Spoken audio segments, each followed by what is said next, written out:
देखिए, आप एक ज्ञापन देने आए थे मुख्यमंत्री के नाम, क्या पूरा मामला था? देखिए, मुख्यमंत्री से तो मुलाकात नहीं हो पाई, आज उनका मुरादाबाद आगमन भी था, लेकिन कई समस्याएं जनपद की ऐसी हैं, और संबल जनपद की नहीं, मैं पूरे प्रदेश की बात करूं तो बेहतर होगा, क्योंकि इसमें कई इश्यूज ऐसे हैं जो कि बहुत ज़रूरी है।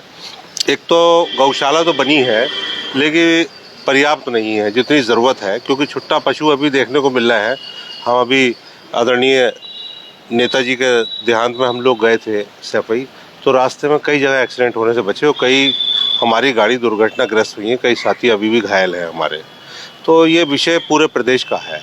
मैं समर्थन करता हूँ इस बात का कि गौशालाएं भी बने और पशुओं की सुरक्षा भी हो, लेकिन देखने को ये मिल रहा है गौशाला बनने के बावजूद भी छुट्टा पशु सड़कों पे घूम रहे हैं और किसान का नुकसान कर रहे हैं।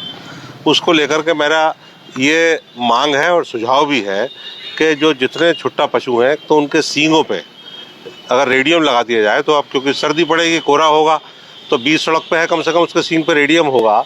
जैसे ट्रॉली पे हमने रेडियम लगाने की मांग करी है, पीछे किसान भाइयों से कहा है, हम भी लगाएंगे सर्दी आने से पहले पहले, तो दूर से दूसरे वाहन चालक को रेडियम से चमक जता के कोई चीज़ खड़ी है।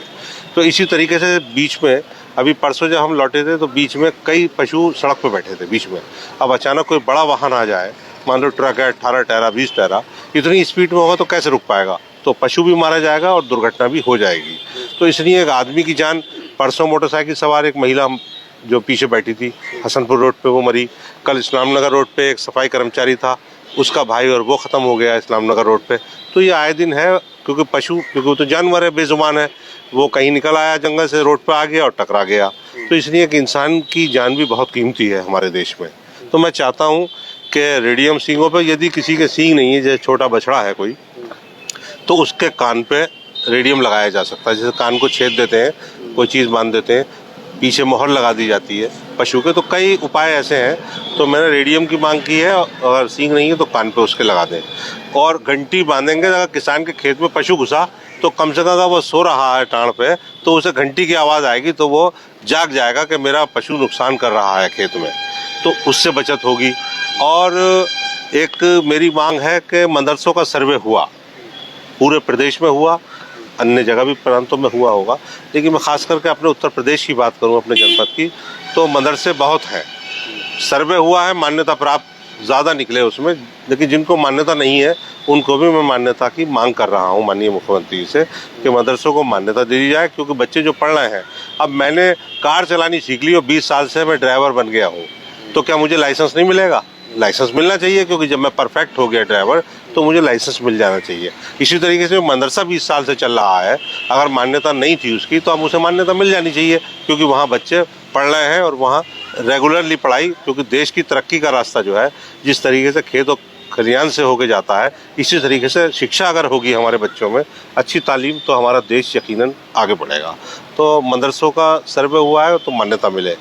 और सुल्तानपुर में घटना हुई है, मस्जिद के सामने मूर्ति उतार दी गई, कितना बड़ा दंगा होते होते बचा है। अभी संयम से काम लिया। आदरणीय मदनी साहब ने भी, जनमत उलमा हिंद के सदर हैं, उन्होंने मांग की है। मैं भी ये मांग करता हूँ कि ऐसे चुनाव से पहले ऐसी बातें ही क्यों होने लगती हैं कि लोग मस्जिदों के सामने नाच करने लगते हैं। लोग तरह तरीके के ऐसे उपाय सोचते हैं कि शांति व्यवस्था को खतरा पैदा हो, तो ऐसे लोगों पर भी अंकुश लगे और उनका रास्ता भी जेल में है, उनको भी बंद किया जाए, उनके भी घर तोड़े जाएं, उनको भी गुंडा एक्ट लगे। तो ऐसे कई इशू हैं।